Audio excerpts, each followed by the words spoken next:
हम लोग पढ़ने जा रहे हैं हमारा सबसे प्यारा टॉपिक इंडियन पॉलिटी, भारतीय राज व्यवस्था। शुरू करने से सबसे पहले हम लोग जाने कि इंडियन पॉलिटी, भारतीय राज व्यवस्था होता क्या है, इसके डिफिनेशन या मतलब क्या है, तब हम लोग इसके बारे में विस्तार पूर्वक पढ़ेंगे। तो देखिए, भारतीय राज व्यवस्था इंडियन पॉलिटी कहलाता है, मतलब भारत में राज करने का व्यवस्था, जो सिस्टम है ना, the system to rule in India, Bharat में राज करने की व्यवस्था, यही क्या हम लोग का है, इंडियन पॉलिटी कहलाता है। अब बात आता है सिस्टम टू रूल, ये राज करने का सिस्टम, लेकिन हम लोग राज जो रूल करते हैं वैसे नहीं कि जो मन में आया वो कर दिए। इसके लिए हमारे पास क्या है, संविधान है, कॉन्स्टिट्यूशन है, वही लिखा गया है, it is run by constitution of India. ये भारत का संविधान के द्वारा इसको जो है रन किया जाता है। ठीक है, अब हम लोग आगे देखते हैं कॉन्स्टिट्यूशन ऑफ इंडिया, क्योंकि ये जो राज करने का जो सिस्टम है इसका रूल कहाँ लिखा हुआ है, तो ये लिखा हुआ है हमारे संविधान में। तो अब ये जरूरी है कि हम लोग हमारे संविधान को जानें। ये भारत का संविधान, भारत के संविधान के विभिन्न भाग हैं। इन भागों को हम लोग सबसे पहले विस्तृत रूप से जानेंगे, उसके बाद फिर हम लोग भारतीय इतिहास के विकास के बारे में जानेंगे, फिर उनके अलग अलग शेड्यूल, आर्टिकल, जितने अनुच्छेद हैं, अनुच्छेद के बारे में जानेंगे, और उसके बाद प्रियम्बल, प्रस्तावना। तो एक सीरीज में ये हमारा वीडियो चलेगा। अभी हम लोग जानते हैं कॉन्स्टिट्यूशन ऑफ इंडिया, भारत का संविधान के भाग के बारे में कि कितने भागों में बटा हुआ है। देखिए, पार्ट 1 में क्या है, जो भारतीय संविधान का जो पहला भाग है, संविधान का भाग 1, इसमें जो है यूनियन एंड इट्स स्टेट, मतलब ये देख रहे होंगे सारा स्टेट दिख रहा है ना, तो संघ एवं इसके राज्य, इसके जितना भी जो हमारे संघ हैं और इसके जितने भी राज्य हैं, इसके बारे में हम लोग पढ़ेंगे। ये आर्टिकल नंबर 1 से 4 तक। टेंशन नहीं लीजिएगा कि कैसे याद रखें, कौन से आर्टिकल के अंदर कौन सा भाग आता है, एक ट्रिक है वो बता देंगे, क्लियर हो जाएगा, याद रह जाएगा। तो आर्टिकल 1 से 4 के बीच जो है, जो इसको हम लोग भारत संविधान का भाग 1 कहते हैं, और इस भाग 1 के अंतर्गत हम लोग क्या पढ़ते हैं, यूनियन एंड इट्स स्टेट्स के बारे में पढ़ते हैं। अब हमारा जो भाग 2 है, भारतीय संविधान का भाग 2, इसमें हम लोग क्या पढ़ते हैं, अबाउट द सिटीजनशिप, नागरिकता के बारे में पढ़ते हैं। आप भारत के नागरिक हैं, इसका आपका पहचान क्या क्या होना चाहिए, है ना। आपका आधार कार्ड जो है वो, आजकल तो आधार कार्ड सबसे बड़ा पहचान हो गया है। आधार कार्ड, पैन कार्ड, या नागरिकता के लिए क्या क्या आवश्यक जो भी पहलू हैं, इसको हम लोग संविधान के भाग 2 में पढ़ेंगे। ठीक है, ये जो है 5 से लेकर 11 तक, ठीक है, आर्टिकल क्या है इसमें, 5 से 11 आर्टिकल के बीच हम लोग नागरिकता के बारे में विस्तृत पूर्वक जानेंगे। देखिए, 1 से 4 यहीं से याद रखना शुरू करना है, आप लोग को कुछ याद नहीं रखना है। सबसे पहला जो स्टेप होता है याद करने का, इसमें सिर्फ याद रखिए कि ग्रुप कौन कौन सा है। पहला देखिए 1 से 4 एक ग्रुप मिला, दूसरा ग्रुप मिला 5 से 11, इसी तरह से बस इतना ही याद रखते चलिए ग्रुप कौन कौन सा है। इसके बाद हम लोग क्या करेंगे कि जैसे याद हो गया 1 से 4, 5 से 11, 1 से 4, 5 से 11, इसके बाद हम लोग तब ये याद करेंगे कि 1 से 4 के बीच क्या है, हमारा यूनियन एंड इट्स स्टेट है। लेकिन अभी इसको याद नहीं करना है, पहले क्या करना है, पहले हम लोग को यही याद रखना है कैटेगरी क्या क्या है, कौन से आर्टिकल के बीच का हम लोग को पढ़ना है। तो क्या रखें, 1 से 4, 1 से 4, 1 से 4, फिर 5 से 11, 5 से 11, 5 से 11, इस तरह करके याद करते चलते। बाकी बाद में आपको याद करना है कि जो भी है, मतलब इस आर्टिकल, इस जो है जैसे 1 से 4 के बीच हम लोग क्या पढ़ेंगे, ये बाद में याद रखना है। अरे याद रखने का आवश्यकता पड़ेगा नहीं, क्योंकि जो है जब हम लोग अगला हर एक पार्ट को बहुत ही एक्सप्लेन रूप में पढ़ेंगे, तो वहाँ पर हम लोग को सारी चीज़ समझ में आ जाएगा, है ना। जो पार्ट 3 है संविधान का भाग 3, इसमें हम लोग फंडामेंटल राइट्स के बारे में पढ़ते हैं, मौलिक अधिकार के बारे में। ठीक है, तो जो हमारा मौलिक अधिकार है ये आर्टिकल नंबर 12 से 35 तक में लिखा गया है। ठीक है, इस अधिकार के बारे में हर एक जो है जानकारी वो हम लोग को कहाँ से मिलता है, आर्टिकल 12 से लेकर 35 तक। ये पूछा भी जाता है कि जो फंडामेंटल राइट है वो किस आर्टिकल से किस आर्टिकल तक के बीच में जो है चर्चा इसका किया जाता है, तो इसका आंसर है आर्टिकल नंबर 12 से लेकर 35।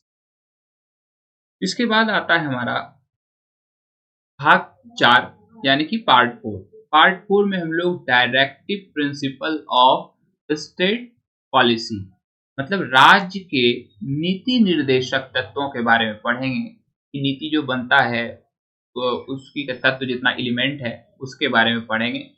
ये हम लोग आर्टिकल नंबर 36 टू 51 यानी कि 36 से 51 तक के बीच पढ़ेंगे। जो यहाँ पर मेन था ये भी वीवीआई था, डायरेक्टिव प्रिंसिपल भी पूछा जाता है, हालांकि फंडामेंटल राइट भी पूछा जाता है कि किस राइट के किस आर्टिकल के अंतर्गत आता है। हमारा नेक्स्ट स्लाइड है पार्ट 4, जो संविधान का जो चौथा हिस्सा है, चौथा भाग है। यहाँ पर देखिए 4A लिखा हुआ है।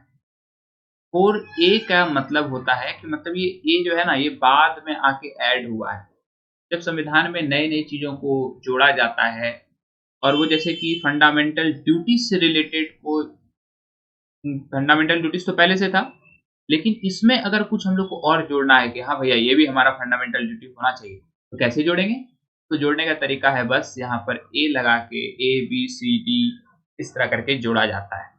ठीक है, तो फंडामेंटल ड्यूटीज मौलिक कर्तव्य के बारे में पढ़ेंगे। ये आर्टिकल 51, आर्टिकल जो 51 है उसके ए में हम लोग जाके पढ़ते हैं। इसके बारे में फंडामेंटल ड्यूटीज के बारे में। यहाँ देखिए कुछ फंडामेंटल ड्यूटीज सारा जो है लिखा हुआ है, एक बार पढ़ सकते हैं।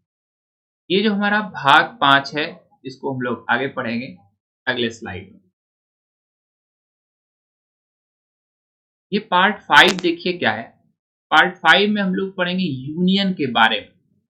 अभी तक हम लोग यूनियन एंड इट्स स्टेट्स पढ़े थे और फिर अलग अलग चीज पढ़े थे, लेकिन अभी जो है हम लोग क्या पढ़ रहे हैं, यूनियन पढ़ रहे हैं। संघ यानी कि जो केंद्र है, जो सेंट्रल जिसको हम लोग बोलते हैं सेंट्रल पावर, उसके विषय में जो है विस्तृत जानकारी जो हम लोग को मिलता है, उसका क्या पावर है, ये सब चीजें यूनियन जो है सेंट्रल यही कहलाता है। ठीक है, केंद्र। ये हम लोग आर्टिकल 52 से 151 के बीच पढ़ेंगे। ठीक है, देखिए कि बहुत लंबा अवधि लग रहा है ना, आर्टिकल 52 से शुरू होकर 151 तक गया है, इसीलिए इसको जो है देखिए क्या कहा गया है, ये संविधान का सबसे लंबा भाग कहलाता है। भारत का जो संविधान है उसका सबसे लंबा भाग भाग 5 कहलाता है और वो भाग 5 कहाँ से कहाँ तक है, आर्टिकल नंबर 52 से लेकर 151 तक। ठीक है, अब इसका ये 3 भाग, इसका भी ये जो है 3 हिस्सा है, इस भाग का भी 3 हिस्सा है। देखिए इसका भी और जो है 3 भागों में इसको बांटा गया है। सबसे पहला कहलाता है यूनियन एग्जीक्यूटिव, दूसरा कहलाता है यूनियन लेजिस्लेचर, तीसरा कहलाता है यूनियन जुडिशियल। एक बार हम लोग जानते हैं कि ये यूनियन एग्जीक्यूटिव, लेजिस्लेचर और जुडिशियरी है क्या। ये जो लेजिस्लेचर होता है ये लॉ मेकिंग बॉडी होता है, मतलब कानून को बनाने वाला जो बॉडी है वही क्या कहलाता है, हमारा लेजिस्लेचर कहलाता है। और यूनियन लेजिस्लेचर मतलब जो सेंट्रल में जो लॉ बनता है वो वाला जो बॉडी है वो कौन है, हमारा यूनियन बॉडी कहलाता है। ठीक है, नेक्स्ट है यूनियन एग्जीक्यूटिव। ये यूनियन एग्जीक्यूटिव क्या होता है, जो लॉ बना उसको पालन करवाने वाला कोई होना चाहिए ना, तो वही क्या कहलाता है, हमारा केंद्र में जो उसको लागू करवाता है उसको कौन होता है, यूनियन एग्जीक्यूटिव होता है, जिसको हम लोग हिंदी में संघीय कार्यपालिका भी कहते हैं। अब मानिए आप लॉ मन किसी को जो है बोल रहे हैं कि पालन करो पालन करो, नहीं किया पालन, जब कानून को नहीं पालन होगा तो उसके लिए हमारे पास क्या है, जुडिशियरी मतलब न्यायपालिका में उसको प्रस्तुत किया जाएगा और उसको निर्धारित दंड मिलेगा, है ना? तो ये केंद्र में जो दंड का जो सिस्टम है, जो न्याय का सिस्टम है, वो क्या है हमारा? यूनियन जुडिशियरी कहलाता है और हिंदी में उसको संघीय न्यायालय न्यायपालिका कहते हैं। ठीक है? ये जो यूनियन जुडिशियरी है, यानी कि यूनियन जो एग्जीक्यूटिव है, यूनियन एग्जीक्यूटिव का सबसे पहले बात करते हैं।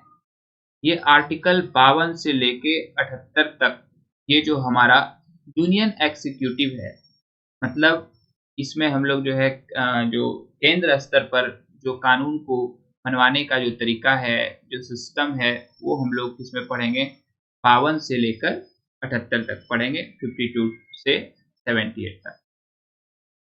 जो यूनियन लेजिस्लेचर है, मतलब केंद्र में जो हमारा कानून बनेगा, वो जो है कौन बनाएगा? संघीय विधायिका के तहत बनता है, तब वहाँ का जो विधायक होएगा विधायिका है वही बनाएगा। ये आर्टिकल 79 से लेकर 123 में इसके विषय में विस्तृत जानकारी हम लोग को मिलता है। जो यूनियन जुडिशियरी है, मतलब संघीय न्यायपालिका है, इसके बारे में हम लोग आर्टिकल नंबर 124 से 147 के बीच पढ़ें। उम्मीद है आपको यहाँ तक समझ आया होगा। अब हम लोग अगला भाग यानी कि पार्ट 6 भाग नंबर 6 भारतीय संविधान का भाग 6 के बारे में पढ़ते हैं। जिस तरह से पहले पढ़े कि हम लोग केंद्र के बारे में, केंद्र का कानून बनाना वाला बॉडी, केंद्र का लागू करवाने वाला बॉडी, केंद्र के लॉ को जो है समझाने वाला बॉडी यानी कि न्यायपालिका, तीनों के बारे में पढ़े। अब जो है अगला है वो स्टेट के तीनों चारों बॉडी के बारे में पढ़े।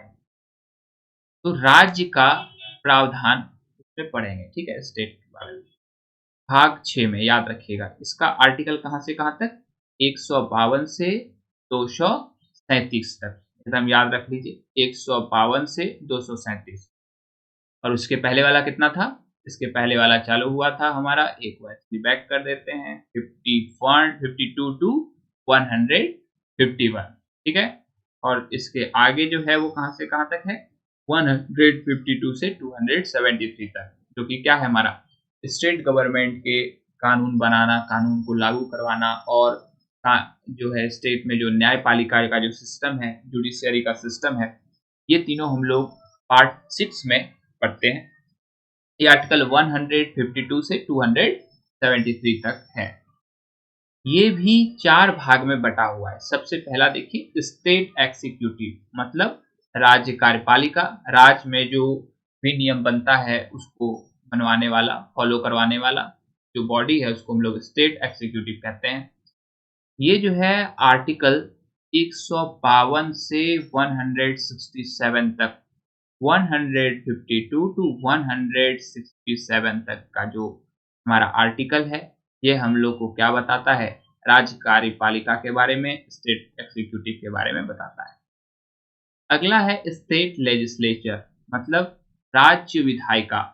ये जो है आर्टिकल 168 टू 213, 168 से 213 जो अनुच्छेद है हमारा, जो आर्टिकल है, ये हम लोग को जो राज्य में बनने वाला कानून प्रणाली है, यानी कि लेजिस्लेचर जो है, लॉ मेकिंग बॉडी जो है, इसके बारे में बताता है। अगला आता है हमारा स्टेट जुडिशियरी, राज्य न्यायपालिका। राज्य में जो कोर्ट्स वगैरह हैं, जो न्यायपालिका है, वो जो है आर्टिकल 214 टू 232, 214 से लेकर 232 तक के बीच हम लोग पढ़ेंगे। एक लास्ट है देखिए, सब ऑर्डिनेट कोर्ट्स, इसको बोलते हैं अधीनस्थ न्यायालय, है ना। ये जो है 233 आर्टिकल से लेकर 237 के बीच हम लोग पढ़ेंगे। अनुच्छेद नंबर 233 से 237, सब ऑर्डिनेट कोर्ट, को अधीनस्थ न्यायालय कहते हैं। चिंता नहीं करना है, हर एक टॉपिक के विषय में, एक एक आर्टिकल के विषय में, अनुच्छेद के विषय में हम लोग पूरी तरह से विस्तृत जानकारी लेंगे अगले वीडियो में। अब हम लोग बात करते हैं भाग 8 का, union and it's state territory के बारे में इसमें हम लोग पढ़ते हैं। जो संविधान का भाग 8 है, पार्ट 8 ऑफ इंडियन कॉन्स्टिट्यूशन, इसमें हम लोग यूनियन एंड इट्स टेरिटरी जो है इसके बारे में पढ़ते हैं। ये संघ शासित क्षेत्र, हिंदी में इसको क्या कहते हैं, संघ शासित क्षेत्र, यानी कि जो केंद्र होता है उसके द्वारा जो है जो रूल किया जाने वाला जो ये है राज्य है, इसी को हम लोग संघ शासित क्षेत्र कहते हैं। ये राज्य तो होता नहीं है, सॉरी गलती से बोला गया, ये जो है स्टेट से थोड़ा इसका कम एरिया होता है, इसीलिए इसको स्टेट नहीं कह के इसको टेरिटरी मानते हैं। और इसका जो पावर होता है, उसको जो केंद्र पावर होता है वही जो है वो रूल करता है, ठीक है, यूनियन टेरिटरी को। ठीक है, यहाँ पे कुछ कुछ दिया भी गया है, पुडुचेरी के बाद फिर ये सब आपको देख लेना है जो जो यूनियन टेरिटरी में आता है। आर्टिकल नंबर 239 से लेकर 241 तक जो है ये हमारा क्या है, यूनियन और इट उसका जो है टेरिटरी यानी कि संघ शासित क्षेत्र के बारे में।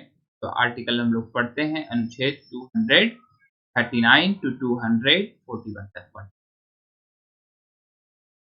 इसके बाद जो भाग 9 है और 9A, ठीक है, जैसे क्या बताए, जो एक्स्ट्रा आके जुड़ता है वो 9A 9B CD ऐसा करके जुड़ते जाता है। कहता है तो जो भाग 9 है भारतीय संविधान का और 9A है, इसमें हम लोग लोकल गवर्नेंस बोले तो जो स्थानीय स्वशासन है, जो शासन पद्धति है, जो सिस्टम है रूल करने का, उसके बारे में पढ़ेंगे। इसमें हम लोग दो सिस्टम, एक पंचायत, देखिए यहाँ पर ग्राम पंचायत जन बैठे हुए हैं, यहाँ पर सरपंच जी, मुखिया जी सब यहाँ पर बैठा हुआ है ना, ये मुखिया होगा, ये सरपंच होगा, वार्ड परिषद सब जो है यहाँ पे आए हुए हैं और कुछ जो है देखिए यहाँ पर बैठे हुए हैं, जो उनका की समस्या जो है सुना जा रहा है। तो लोकल गवर्नमेंट जो होता है, लोकल सेल्फ गवर्नमेंट, इसका स्वशासन, इसलिए स्थानीय स्वशासन इसका नाम बताया गया है। तो ये जो इसमें हम लोग पढ़ेंगे पंचायत सिस्टम के बारे में और म्युनिसिपैलिटीज के बारे में। जो पंचायत है वो 243 आर्टिकल्स का A to O मतलब ABCD से लेकर O पार्ट तक जो है, इसमें हम लोग क्या पढ़ेंगे, पंचायत सिस्टम के बारे में पढ़ेंगे। वही जो नगर पालिका है इसके बारे में आर्टिकल 243 का ही A to O यहाँ था, उसके बाद म्युनिसिपैलिटी कहाँ से है, P to Z में जो है म्युनिसिपैलिटीज के बारे में बताया गया है, नगर पालिका के बारे में बताया गया। इसके बाद अगला है पार्ट 11 और 12। इसमें हम लोग relation between union and it's state, जो देखिए यहाँ पर सेंटर स्टेट रिलेशन लिखा हुआ है, मतलब केंद्र और जो राज्य है उसके बीच में जो रिलेशन है, मतलब जो उनका जो अधिकार क्षेत्र है, जुरिडिक्शन है, जिसको जुरिस्डिक्शन कहा जाता है, अधिकार क्षेत्र है ना, इसके बारे में हम लोग पढ़ेंगे। कहाँ पर पढ़ेंगे, संघ एवं राज्य के बीच संबंध के बारे में हम लोग आर्टिकल नंबर 245 से 300 के बीच पढ़ेंगे। इसके बाद हमारा आता है भाग नंबर 14, ये जो है service under union and state, जो सेवाएं हैं इसके अधीन राज्य और संघ दोनों मिलकर जो जो सेवाएं हम लोग को देते हैं, तो उन सेवाओं का जो है भी सूची है, आर्टिकल अनुच्छेद 308 से लेकर 323 तक के बीच में जो है हम लोग को बताया गया है, कौन सा सेवा हम लोग का राज्य का है, कौन सा केंद्र का है। देखिए इलेक्शन का हर एक के मन में होता है, ये इलेक्शन जो होता है ये कौन से आर्टिकल के तहत होता है, क्या है, तो ये अभी हम लोग पढ़ेंगे। ये संविधान का भाग 15वां है, निर्वाचन है ना, ये अनुच्छेद आर्टिकल 324 से 329 तक जो है, इसी में हम लोग इलेक्शन निर्वाचन के बारे में पढ़ेंगे। इसके बाद जो है आता है हमारा भाग 16, special provision for special categories, जो उसमें कि SC schedule caste, schedule tribe, जो कि इकोनॉमिक वीकर सेक्शन से है, उनके अपलिफ्टमेंट के लिए जो बहुत सारा उनके अपलिफ्टमेंट के लिए, उनके बढ़ाने के लिए उनको आगे जो बहुत सारा नियम है वो अनुच्छेद 330 के से लेकर 342 तक के बीच हम लोग पढ़ेंगे। के बाद बारी आता है हमारा राजभाषा का, जो कि हमारा भाग 17 संविधान का भाग 17 में पढ़ेंगे। ऑफ़िशियल लैंग्वेज के बारे में, भारतीय राजभाषा जो है वो पढ़ेंगे। ये आर्टिकल 343 से 357 के बीच। जो भाग 8 है भारतीय संविधान का, वो जो है इमरजेंसी प्रोविज़न, आपात उपबंध या प्रबंध जो है उसके बारे में हम लोग पढ़ेंगे। इमरजेंसी जो है उसके लिए क्या-क्या प्रावधान है, कैसे इमरजेंसी लगता है, ये सारा बात इसमें पढ़ेंगे। ये आर्टिकल 352 से 360 के बीच पढ़ें। जो भाग 20 है कॉन्स्टिट्यूशनल अमेंडमेंट, संविधान संशोधन, कि संविधान में अगर लगता है कि कुछ गड़बड़ी है, ये वाला रूल नहीं हो कि कुछ और होना चाहिए, तो उसके लिए हमारे संविधान में संविधान संशोधन कॉन्स्टिट्यूशन अमेंडमेंट, ये जो है एक प्रावधान है। ये आर्टिकल 368 के तहत जो है हम लोग संविधान में भी संशोधन कर सकते हैं, संविधान में भी सुधार कर सकते हैं। ये हम लोग पार्ट 20 में पढ़ें।